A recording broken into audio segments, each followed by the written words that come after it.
Alright, what's up YouTube gang? I'm Jay Pats for those of you that don't know, and today we're going to be breaking down this hard boom bap beat that I made. I'm going to just show you a preview right now and we're going to get right into it.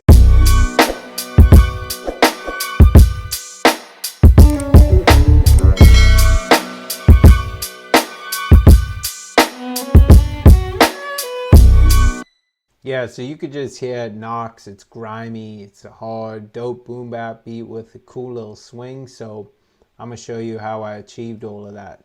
So first I started off with this sample.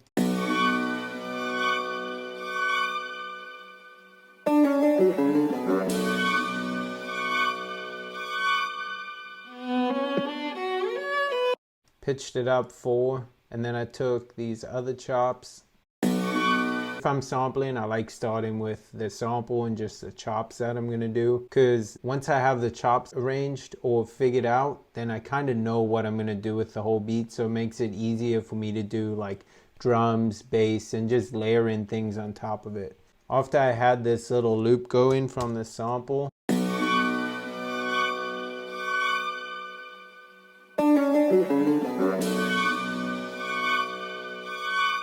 you'll see there's a layer channel here where I just layered another part of the sample over it.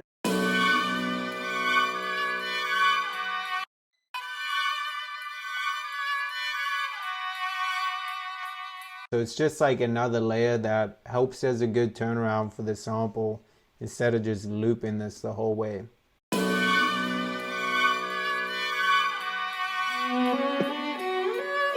See how the violin kind of makes it feel like the loop's turning around and it's ready to come back to the start of it. So that was my thought process there. And then once I have like the basic chops laid down, I like to go right into the drums. First, we'll do the kick.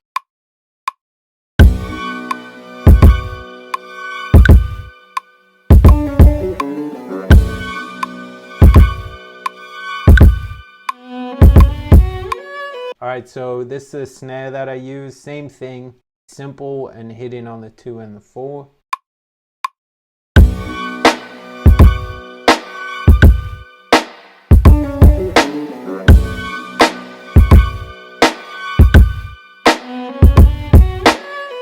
You'll see like sometimes I might have just played it a little bit off or a little bit early, but for me, it's all about making the drums go around the sample. So as long as they complement the sample, then I'm happy, because the sample is being played by a band or a symphony and there's just no way they're playing perfectly on. So it makes sense for your drums to have a similar swing as the sample does, you know? There's just a fine balance between it, and that's what I like finding.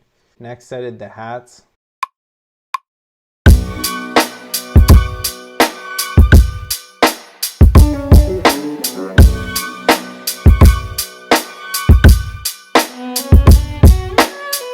So you could hear on that last one I kind of messed up, but for the most part the swing was pretty good. Then I just did this open hat.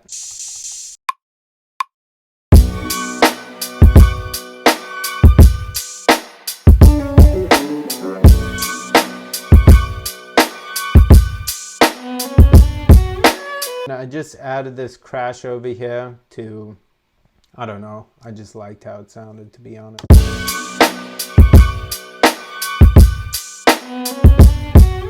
This is what I did for the bass. Let me see if I could try to play that.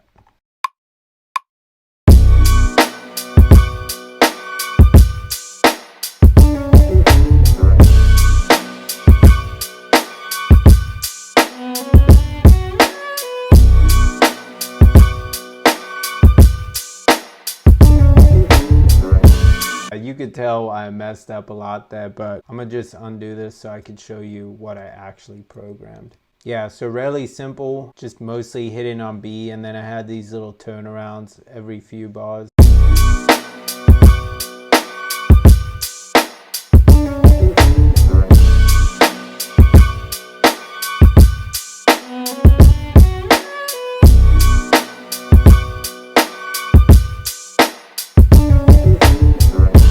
When I make a beat, I like to get like a solid 8-bar loop and kind of bring every instrument or every layer that I feel like the beat is going to need into that 8 bars. Once I have like a pretty full 8 bars that feels good, I start removing stuff.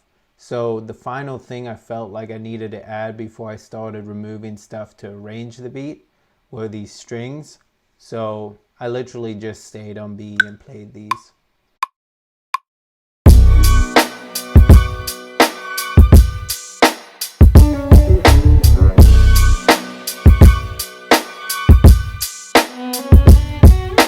Felt like I had a full beat at this point, and all I had to do was start removing stuff in order to arrange the beat. You could tell it sounds pretty full. If you do anything else, there's not really going to be room for a rapper to spit their bars and get their raps off on. With these boom bap beats, keep the arrangement simple, because on a lot of them there's not even like a proper hook. So I always put a hook in there or a section that I feel like could be a hook, but a lot of the time like there might not even be a hook. In the verse, let's go to one of the verses. You can hear there's no strings in there. The string kind of, for me, symbolized that the hook was there, as well as this turnaround that I added. It kind of only came in the hook and then at the end of this verse. And then for the second half of the verse, I added this lower chop.